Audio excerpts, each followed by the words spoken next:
Ceci est un livre audio autogénéré par Google. Introduction. La cécité, dont les représentations dans la littérature française ont été encore peu étudiées, est un sujet qui au cours des siècles a fasciné un grand nombre d'écrivains tels que Villiers de l'Isle-Adam et Lucien Descaves. La recherche menée dans cette thèse débouche à une connaissance approfondie de cette thématique, principalement à travers l'étude de la nouvelle Claire Lenoir et du roman Les Emmurés.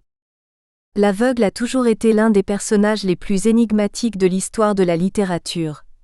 Son infirmité physique, à laquelle correspond très souvent une forte sensibilité ainsi qu'une grande aptitude à la poésie et à la musique, a fasciné écrivains et savants de toutes les époques qui se sont longtemps interrogés sur la manière avec laquelle les non-voyants peuvent s'approcher de la réalité sensible et accéder à la connaissance. En effet, il existe une grande variété de portraits d'aveugles. L'aveugle qui fait rire, comme celui des fabliaux et des farces du Moyen-Âge. L'aveugle méchant de Robert Louis Stevenson. L'aveugle qui cherche à s'affirmer culturellement et socialement, décrit dans les romans feuilletons. Le voyant qui devient aveugle, dont Rudyard Kipling a été le premier à tracer la psychologie. L'aveugle visionnaire, figure emblématique de l'œuvre de Victor Hugo ainsi que de Charles Baudelaire, Aveugle qui fait peur, comme celui de Gustave Flaubert. L'aveugle qui suscite la pitié, dont Guy de Maupassant offre un portrait exemplaire, l'aveugle perdu dans l'obscurité comme le groupe de non-voyants mis en scène par Maurice Maeterlinck.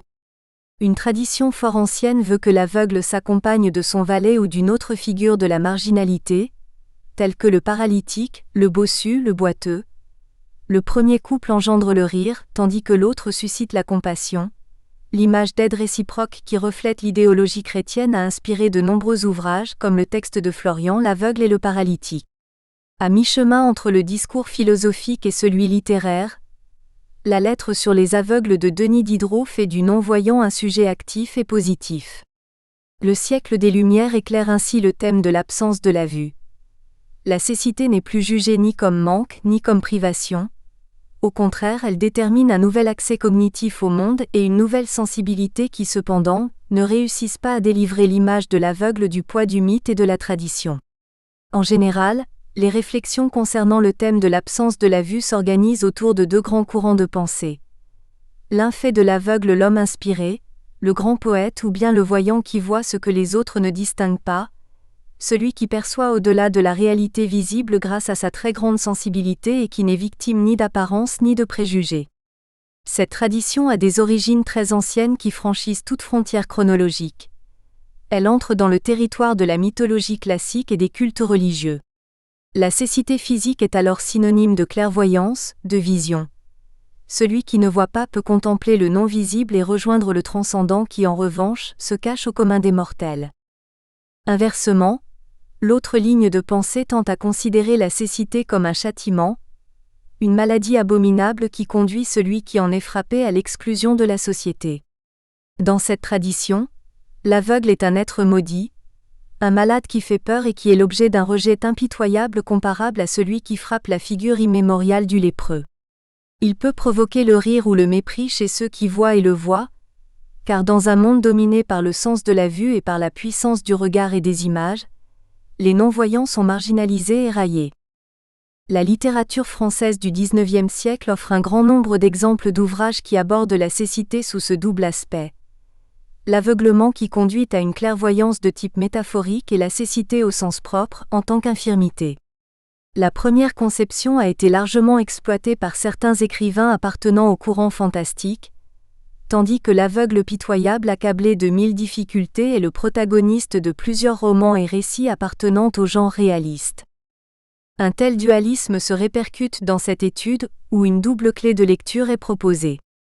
La première est liée à la littérature fantastique qui en France prend son essor grâce aux traductions des textes de T.A.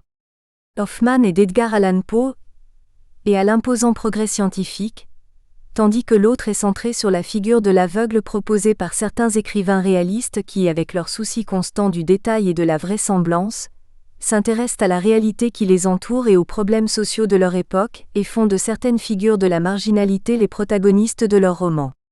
Afin de mieux en saisir l'essence et la portée, ce travail s'attache à situer le discours sur l'aveuglement et la représentation de la cécité dans la littérature fantastique et réaliste, parmi d'autres œuvres du XIXe siècle qui proposent des personnages aveugles ou qui abordent le thème du déficit visuel, tel le conte italien de Camillo Boito Macchia Grigia et le roman russe de Vladimir Korolenko Le musicien aveugle. Le choix de proposer une étude centrée sur le thème de la cécité naît de la conviction qu'il est important de faire émerger les sujets de pensée de la non-voyance et des aveugles, catégorie incluant également les malvoyants, dans toute leur complexité. Le but de ce travail est également de montrer que la cécité n'est pas toujours un déficit ou une carence mais un dépassement du visible, car autant le visible est tissé d'invisible, autant l'invisible ouvre à une autre dimension du visible.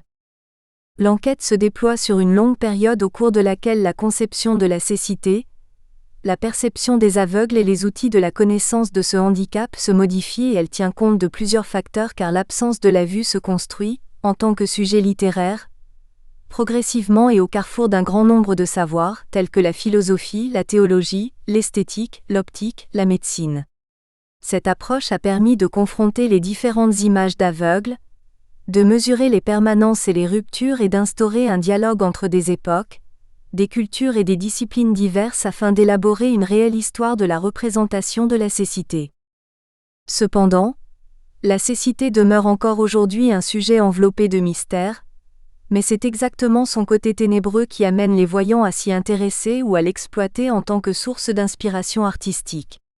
Autrefois symbole de péché et de faute, l'absence de vue peut être congénitale ou bien acquise à la suite d'une maladie ou d'un accident qui peuvent interrompre la vision et obliger à changer la manière de s'approcher du monde. Parmi les causes possibles d'une telle infirmité, on trouve aussi des exemples beaucoup plus controversés comme celui de la cécité comme punition infligée à celui ou celle qui transgresse les lois, aussi bien divines que terrestres. D'ailleurs, l'aveuglement peut être également considéré métaphoriquement comme un choix personnel. Une mauvaise volonté pourrait pousser les hommes à fermer les yeux. Ils préféreraient ne pas savoir plutôt que connaître tout le mal et toute la laideur perceptible dans le monde. Ou bien l'aveuglement volontaire serait une manière de s'élever vers la contemplation du transcendant, du non-visible. Cette tradition s'enracine dans l'association millénaire entre l'acte de voir et celui de savoir car traditionnellement, les hommes apprennent par leurs yeux et ils voient et connaissent ce qu'ils peuvent observer et analyser. Ainsi, ils explorent et démystifient le visible, le monde empirique et connaissable. Une telle démarche gnoséologique est à l'origine de la trompeuse équivalence établie entre la lumière, la beauté et la vérité. On peut parler de trompeuse équivalence car en réalité, il existe un envers de la réalité perceptible qui échappe à une observation simple et superficielle, et qui est communément nommé l'invisible. Dans son œuvre demeurée en chantier et publiée en posthume, Le visible et l'invisible, et dans les notes de travail qui l'accompagnent, le philosophe français Maurice Merleau-Ponty, 1908 à 1961, aborde ses thèses sur les deux notions concomitantes de visible et invisible. La lumière éclaire la réalité sensible, donc visible, avec toutes ses illusions des sens et de l'esprit, tandis que obscurité, symbole de la cécité, enveloppe le monde invisible, animé très souvent par des hallucinations, des visions ou des songes qui peuvent troubler l'existence des hommes. Le monde sensible est relativement continu, et il a été largement exploré, tandis que la connaissance de l'invisible est très lacunaire. Ce n'est qu'en apprenant à bien voir les choses dans leur essence la plus profonde que la découverte de l'invisible pourra être perfectionnée par les personnes capables d'aller au-delà de la réalité sensible, d'ouvrir leurs yeux à l'invisible situé au-delà de leurs propres pupilles, de délivrer leur esprit et leur cœur en même temps que leur regard. Paradoxalement, cette singulière entreprise devient plus simple pour les aveugles, habitués à marcher à tâtons dans une société qui très souvent les met en marge et dans laquelle ils doivent se défendre du pouvoir incontesté de la lumière. Les aveugles peuvent aller au-delà du visible et en découvrir ses abîmes les plus profonds.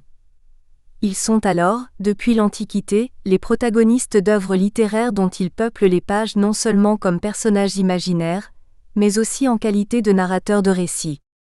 La cécité est donc une déficience oxymorique. Elle empêche de connaître le visible immanent mais de manière presque extraordinaire. Elle permet d'accéder à l'invisible transcendant et d'atteindre la divinité, niée aux autres créatures terrestres. Les réflexions et les interrogations de Maurice Merleau-Ponty ont largement inspiré cette recherche, ainsi que son titre qui renvoie à la place que les aveugles occupent dans un univers dichotomique où le visible s'oppose épistémologiquement à l'invisible. Cependant, le point de départ du projet a été une étude approfondie de l'œuvre de Max Milner, 1923 à 2008, historien de la littérature française et spécialiste des siècles XIXe et XXe.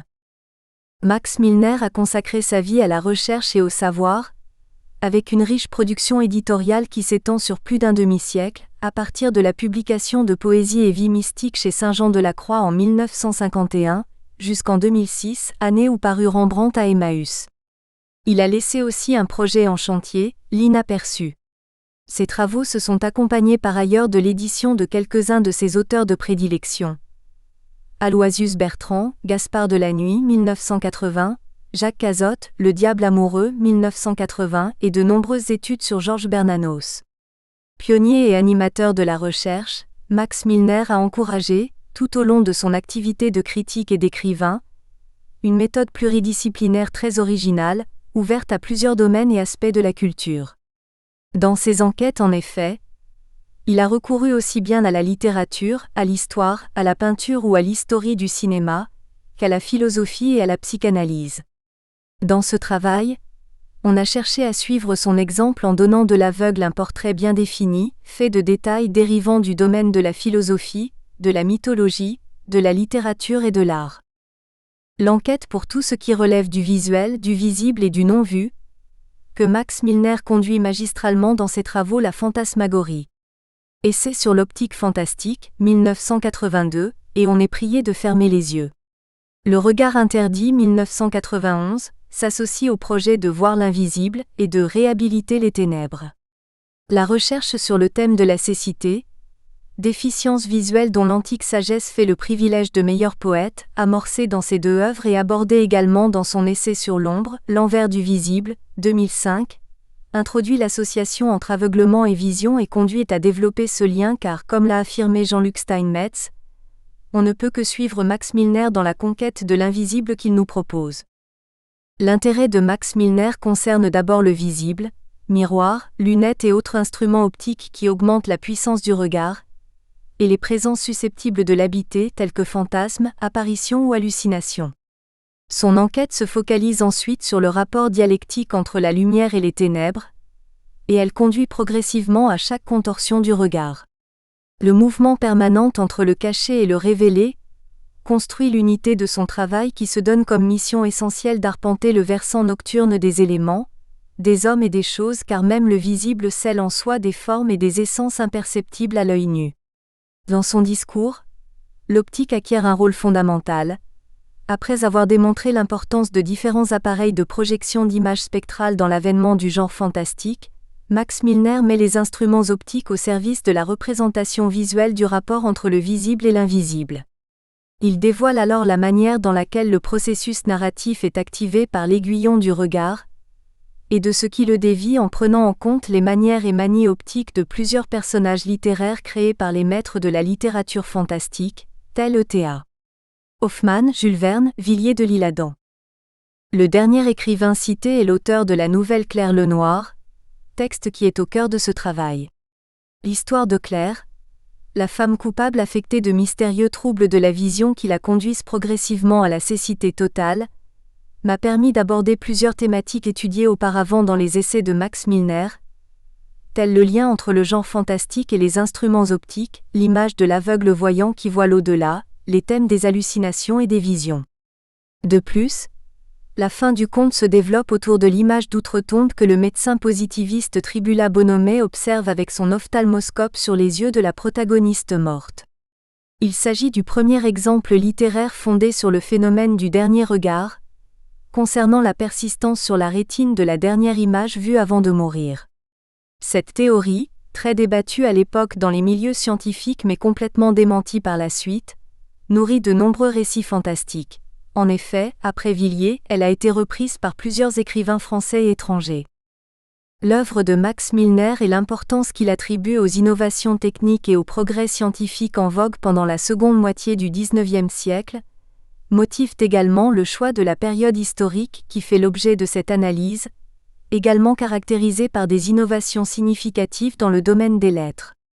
Max Milner lie la thématique du visionnaire et des troubles du regard au développement scientifique qui a lieu à cette époque car certaines sciences nouvelles, comme la psychanalyse et l'optique, ont eu une grande influence dans les milieux littéraires. En effet, certains écrivains fantastiques, fascinés par des manifestations de l'esprit et par les phénomènes immatériels et imperceptibles, racontent la folie, le subconscient, les possessions dans des œuvres où très souvent, les personnages emploient des instruments optiques qui leur dévoilent des réalités cachées. Cependant, dans certains de ces textes, tels que Claire Lenoir, la science est mise en question et c'est exactement son progrès qui la met en crise. Malgré un grand nombre d'études, de découvertes, d'inventions, les théories positivistes n'arrivent pas à démontrer tout car il existe quelque chose d'invisible qui ne peut pas être rationalisé. Bonhomet, l'emblème du médecin positiviste, lorsqu'il observe dans les yeux de Claire comparé au trou de la serrure pour accéder à l'infini, voit quelque chose d'inquiétant et d'inexplicable qui bouleverse sa foi aveugle dans la raison et dans la science. Mais le progrès technique et scientifique est également à la base d'une transformation de type urbain et social. Au XIXe siècle, tout change. Les villes, les ressources économiques, le rythme de vie. En dérive une évolution, pas forcément positive, qui affecte les hommes de lettres et leur manière d'écrire. Les romanciers réalistes observent ce qui les entoure d'un œil clinique et critique, et cherchent à photographier tous les aspects caractérisant la société. Ils s'intéressent alors au prolétariat, la nouvelle classe sociale des infortunés, et aux personnages de l'autre tels le pauvre, l'enfant ouvrier, la prostituée. L'attention donnée aux détails et le but d'offrir des portraits véridiques amènent ces écrivains à focaliser leur attention sur le corps et également sur ses imperfections.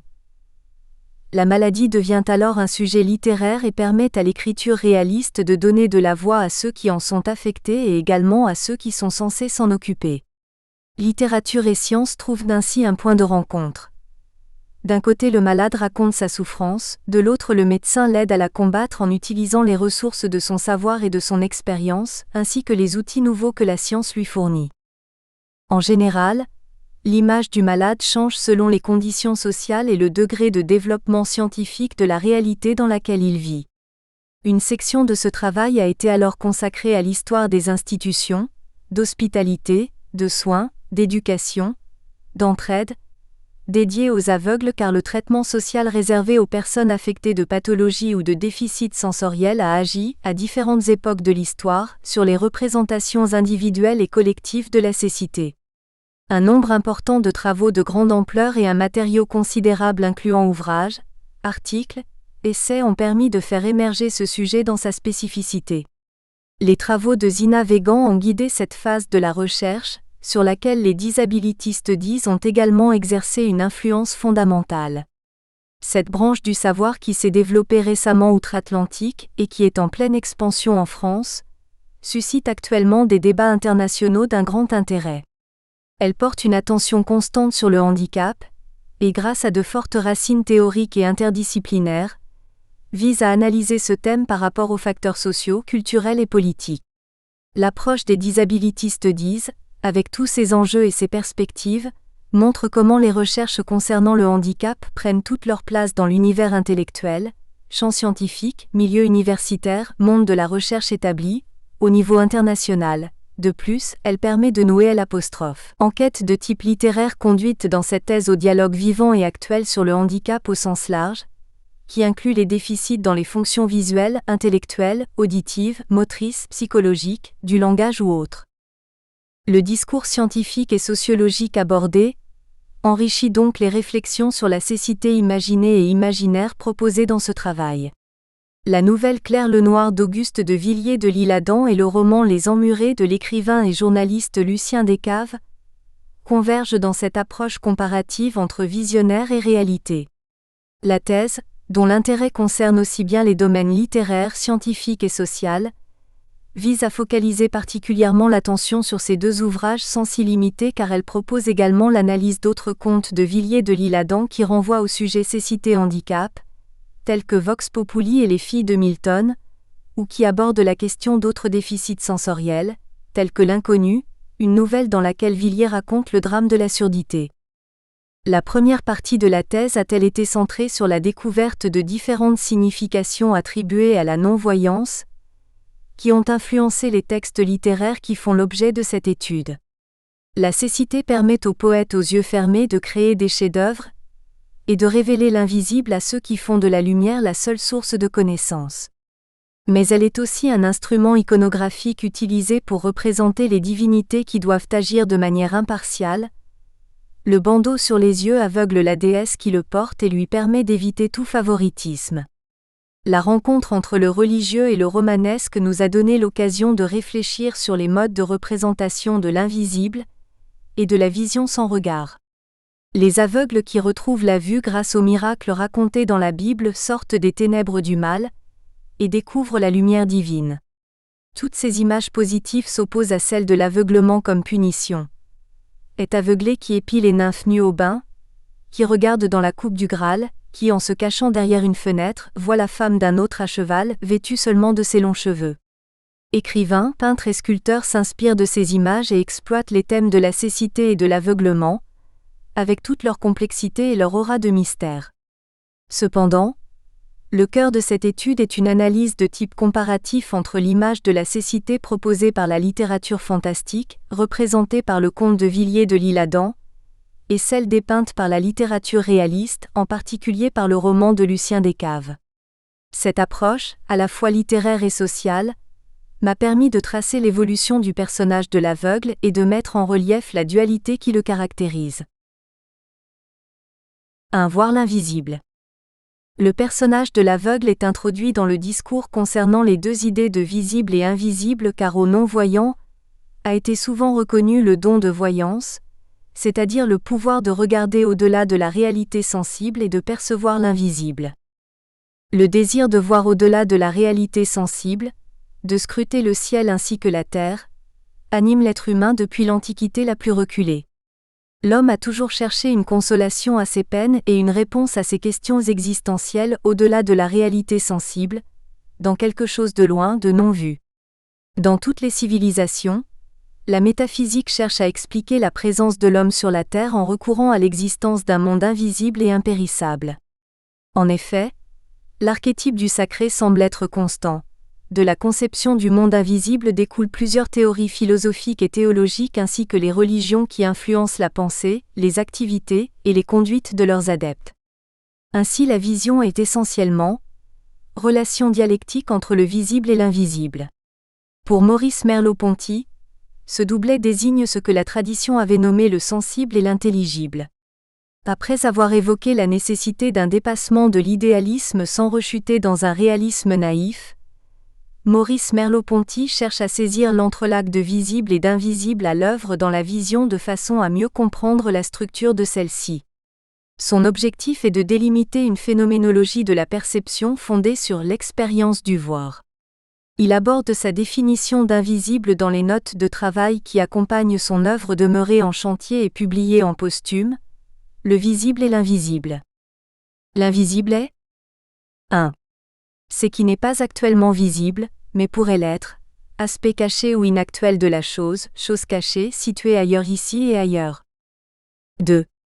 Ce qui, relatif au visible, ne saurait néanmoins être vu comme chose, les existentiaux du visible, ses dimensions, sa membrure non figurative. 3. Ce qui n'existe que tactilement ou kinesthésiquement, etc. 4. Le cogito. Toutefois, les tenants d'une science du connu éprouvent des difficultés à admettre que l'invisible constitue une réalité en dehors de l'imagination humaine ou d'un culte religieux. Ils associent l'invisible à ce qui n'existe pas car il n'y a pas d'image de lui, fidèle ou trompeuse. Ils croient dans l'existence d'un monde sensible commun à tous les êtres vivants, et fondent leur théorie sur le postulat de l'omnivisibilité. Une telle certitude injustifiable constitue pour eux l'assise de la vérité. Pour Maurice Merleau-Ponty, le lien entre le visible et l'invisible n'est pas évident à cause d'un manque de transition entre les deux. De plus, l'homme s'est toujours approché de ces deux univers de manière différente. Le monde sensible a été largement exploré, tandis que l'invisible est resté inconnu et lacunaire car il ne constitue à première vue un tout et n'a sa vérité qu'à condition de s'appuyer sur les structures canoniques de l'autre. Toutefois, même le monde sensible se construit par rapport au regard humain qui est toujours historique et artificiel. Pour bien comprendre l'essence de l'invisible, Il faut savoir le reconnaître et lui attribuer sa véritable dimension. Cependant, les frontières entre le réel et l'irréel ou le surréel, entre le visible et l'invisible, le physique et le métaphysique sont une question de perception subjective. Elles s'entrecroisent et se délimitent selon un régime d'invisible visibilité, pour reprendre l'expression qu'a forgée Michel Foucault à propos de la médecine. Le vrai visible n'est pas immédiatement visible mais, en même temps, il n'est pas trompeur, bien qu'il puisse se muer en illusion. Le visible et l'invisible ne sont ni donnés ni découverts, mais construits. Il faut donc tout d'abord apprendre à les reconnaître en apprenant à voir, puisque voir c'est toujours voir plus qu'on ne voit, et la visibilité même comporte une non-visibilité. L'homme doit apprendre à percevoir les choses au-delà de toute expérience, en agissant comme la lumière qui les tire de la nuit où elles préexistaient. Il doit comprendre qu'il n'est pas un simple spectateur du monde, mais qu'il contribue à son existence et à son essence puisque regarder signifie s'éveiller au monde. C'est donc la perception qui assure l'homme d'un inaperçu, d'un cachet révélé, de l'invisible. Elle agit dans une double perspective, en démasquant ces jeux de visible et d'invisible qui le plus souvent correspondent à des jeux d'ombre et de lumière. Dans la réalité sensible et connue, éclairée par la lumière, et dans ces choses apparemment familières, la perception découvre le caractère intime et dissimulé, les nuances secrètes et les illusions des sens et de l'esprit sont double inquiétants. Dans l'invisible, enveloppée par l'obscurité, elle dévoile le royaume des hallucinations, des visions ou des songes troublants. Entre les XVe et le XVIIe siècles, un ensemble d'objets nouveaux et puissants s'interpose entre l'œil et le monde, en rendant plus marquée la ligne qui sépare le visible de l'invisible. La vision s'institue alors en sa modernité, en tant que phénomène purement optique, soumis aux lois de la propagation rectiligne et de la réfraction des rayons lumineux. Des appareils optiques innovants et des études modernes ravissent et inquiètent à la fois le XVIIe siècle comme par exemple, la lunette de Galilée, la chambre obscure, l'image rétinienne de Kepler. Dès le XVIIIe siècle, la science moderne du regard affirme l'instabilité optique du visible, des artifices de la vision et de l'extrême vanité des perceptions sensorielles. Mais elle témoigne encore de la duplicité infranchissable qui s'interpose entre l'homme et le monde. Un visible qui se manifeste comme présence et un invisible qui se manifeste en tant qu'absence. Objet d'enquête philosophique, théologique et scientifique, l'interconnexion entre le visible et l'invisible constitue aussi une source d'inspiration pour les artistes de tous les temps et elle est à la base de la création artistique. Pour un artiste, peintre ou écrivain, voir et ensuite exprimer à travers l'art ce que l'œil a vu ou ce que l'âme a ressenti est une tâche double et très difficile. L'artiste doit dévoiler l'invisible qui se cache dans le monde réel pour le montrer à ceux qui n'arrivent pas à le percevoir de manière autonome. Il donne ainsi à voir aux autres ce que la fantaisie, le voir intérieur, lui suggère.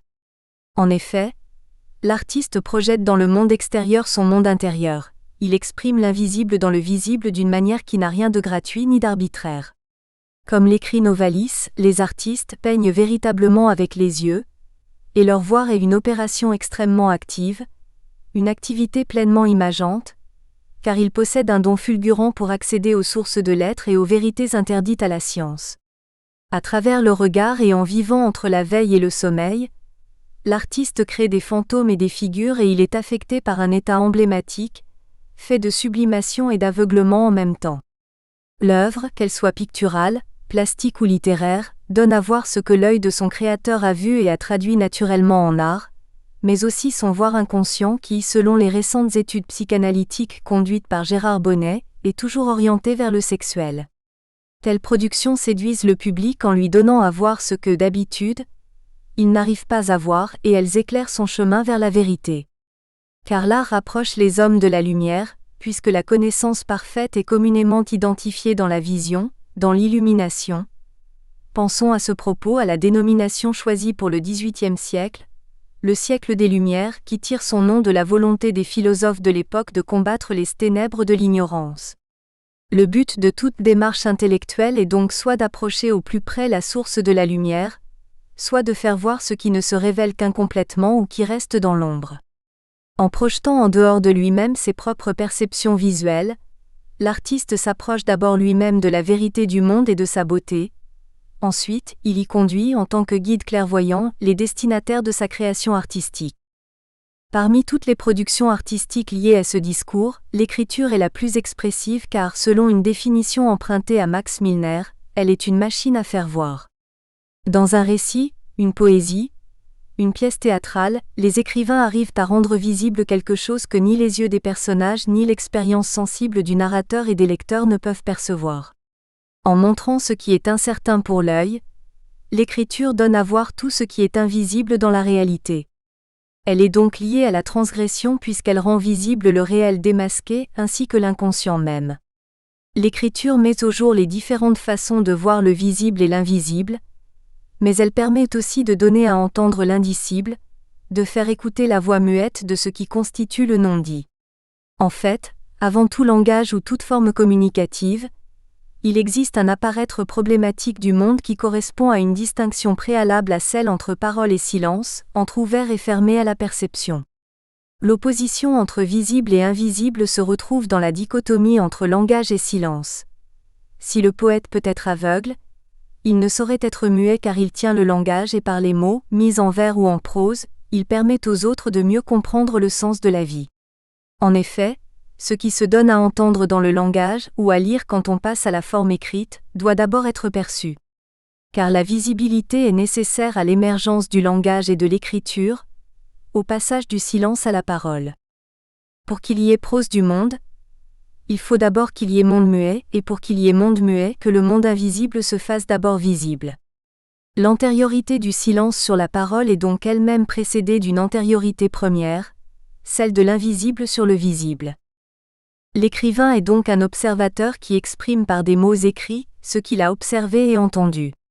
Le regard est fondamental dans son rapport au monde et aux autres, car c'est l'œil de l'écrivain qui organise la narration et qui donne une forme tangible aux émotions et aux illusions. L'écrivain est un voyeur plus encore qu'un voyant, car il n'est pas à distance de son sujet mais tout au contraire, il est dans son sujet. Observateur, voyeur, voyant, l'écrivain est aussi un visionnaire car il parle de vision. Le mot visionnaire est chargé d'une double signification. Au sens propre, il indique un être pensant à des visions, c'est-à-dire des hallucinations, ou bien au sens figuré, quelqu'un qui conçoit des idées extravagantes, baptisées chimères. L'artiste visionnaire, au fond, n'est que l'artiste qui a perçu la loi de l'inconscient même. Le primaire, au plus près de l'inavouable qui se dérobe et cherche à s'imposer, met en image, à charge pour le secondaire de trouver une façon d'exprimer ce à quoi l'on est aveugle en exhibant ce qui vous rend muet. D'une formule, le véritable écrivain administre des lapsus en fantasmagorie. L'écrivain est donc doué d'un double pouvoir visuel et auditif. Dans la réalité sensible, il voit le monde visible et il entend ses bruits et ses mélodies, tandis que dans ses rêves révélations, il perçoit l'invisible et le silence grâce à sa sensibilité, à sa puissance imaginative et à sa force créatrice. Pour ce qui concerne le sens de la vue, l'écrivain perçoit d'une manière double. Par son œil physique, celui qui capte les choses extérieures qui dominent le monde visible, et par l'œil du rêve, un organe flamboyant et jamais passif qui éclaircit la réalité autour de lui d'une lumière aveuglante. Toutefois, le regard des écrivains sur la réalité ainsi que leur regard intérieur et leurs hallucinations changent d'une époque à l'autre à tel point qu'on pourrait parler d'une histoire de la vision, ou plus largement encore, de l'histoire du visible et de l'invisible. Nous espérons que vous avez apprécié cet aperçu. Pour continuer à écouter ce livre audio sur Google Play Livres, utilisez le lien dans la description de la vidéo.